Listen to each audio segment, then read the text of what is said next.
যমুনা বৈঠকে সুখবর নিয়ে আসলো প্রধান উপদেষ্টা ও বাংলাদেশের গণ্যমান্য ব্যক্তি মহোদয়গণ। বিস্তারিত ভিডিওতে। ভাগে ভাগ করার অন্যতম প্রধান কারণ দীর্ঘদিনের বৈষম্য দূরীকরণ। 2025 সালে প্রণীত হতে যাওয়া এই নবম পে স্কেলে যাতে কোনোভাবেই অতীতের মতো বৈষম্য ঠাঁই না পায় সেই দিকগুলো বিবেচনায় নিয়েই বেতন বৃদ্ধির চূড়ান্ত পদক্ষেপ গ্রহণ করা হয়েছে।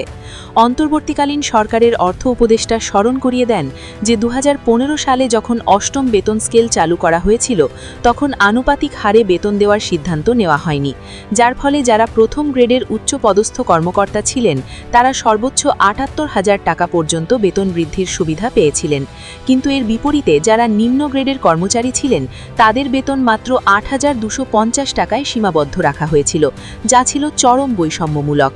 কিন্তু বর্তমান অন্তর্বর্তীকালীন সরকার এই ভুল শুধরে নতুন নিয়মে ও আনুপাতিক হারে বেতন বৃদ্ধির যুগান্তকারী সিদ্ধান্ত নিয়েছে। কর্মচারী মহলের সদস্যরাও স্পষ্ট ভাষায় জানিয়েছেন যে আমাদের বেতন এমনভাবে নির্ধারণ করতে হবে যাতে কোনো প্রকার বৈষম্য না থাকে, তাই সরকার আনুপাতিক হারে বেতন বৃদ্ধির পদক্ষেপ হাতে নিয়েছে। তাদের ভাষ্যমতে যদি আনুপাতিক হারে বেতন বৃদ্ধি করা হয় তাহলে কর্মচারীদের মধ্যে থাকা দীর্ঘদিনের ক্ষোভ ও বৈষম্য চিরতরে দূর হবে। উল্লেখ্য, বাংলাদেশ সহ প্রায় সব দেশেই আনুপাতিক হারে বেতন দেওয়ার প্রথা চালু রয়েছে, তাই বাংলাদেশেও এই পদ্ধতি চালু করা সম্পূর্ণ যৌক্তিক বলে মনে করেন সংশ্লিষ্টরা। সূত্রের তথ্য মতে পে স্কেল চূড়ান্ত করার লক্ষ্যে চলতি ডিসেম্বর মাসে আরও দুটি গুরুত্বপূর্ণ সভা আয়োজন করবে পে কমিশন। এরপর আগামী জানুয়ারির শুরুতে আরেকটি পূর্ণাঙ্গ কমিশনের সভা হওয়ার কথা রয়েছে। ওই তিনটি সভা শেষে জানুয়ারির প্রথম অথবা দ্বিতীয় সপ্তাহে কমিশনের রিপোর্ট জমা দেওয়ার সম্ভাব্য সময়সীমা নির্ধারণ করা হয়েছে। নাম প্রকাশ না করার শর্তে সভায় উপস্থিত পে কমিশনের এক দায়িত্বশীল সদস্য জানান, মূলত ৩ ধাপে নবম পে স্কেলের সুপারিশ বাস্তবায়নের প্রক্রিয়াটি এগোবে।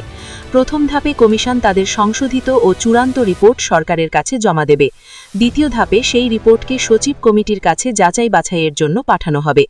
সচিব কমিটির অনুমোদন ও সুপারিশের পর বিষয়টি চূড়ান্ত অনুমোদনের জন্য উপদেষ্টা পরিষদে উপস্থাপন করা হবে। উপদেষ্টা পরিষদ কমিশনের সুপারিশের বিষয়ে চূড়ান্ত সিদ্ধান্ত নেবে এবং তারপরই নতুন পে স্কেল সংক্রান্ত সরকারি গেজেট জারি করা হবে। গ্রেড সংখ্যা ও নতুন বেতন কাঠামো নিয়ে কমিশনের প্রস্তাব সম্পর্কে জানতে চাইলে ওই সদস্য বলেন, কমিশন একটি খসড়া তৈরি করেছে ঠিকই, তবে সেটি এখনও চূড়ান্ত নয়। এটি নিয়ে আরও পর্যালোচনার সুযোগ রয়েছে, তাই চূড়ান্ত হওয়ার আগে বেতন ও গ্রেড নিয়ে কোনো মন্তব্য করা সমীচীন হবে না। তবে তিনি আশ্বস্ত করেন যে প্রস্তাবনাগুলো হবে অত্যন্ত বাস্তবসম্মত এবং কর্মচারী বান্ধব। জানা গেছে, চলতি ডিসেম্বর মাসে আরও দুটি এবং জানুয়ারির শুরুতে আরেকটি সভা শেষ করে জানুয়ারির প্রথম অথবা দ্বিতীয় সপ্তাহের মধ্যে কমিশনের রিপোর্ট জমা দেওয়ার পরিকল্পনা রয়েছে। এই ধারাবাহিক প্রক্রিয়ার মাধ্যমেই দেশের লক্ষ লক্ষ সরকারি চাকরিজীবী তাদের কাঙ্ক্ষিত নবম পে স্কেলের সুফল পাবেন বলে আশা করা হচ্ছে। আজকের প্রথম পর্যায়ের সভার সেই লক্ষ্য অর্জনের পথে একটা বড় মাইলফলক হিসেবে চিহ্নিত হয়ে থাকবে। ভিডিওটি খুবই জরুরি।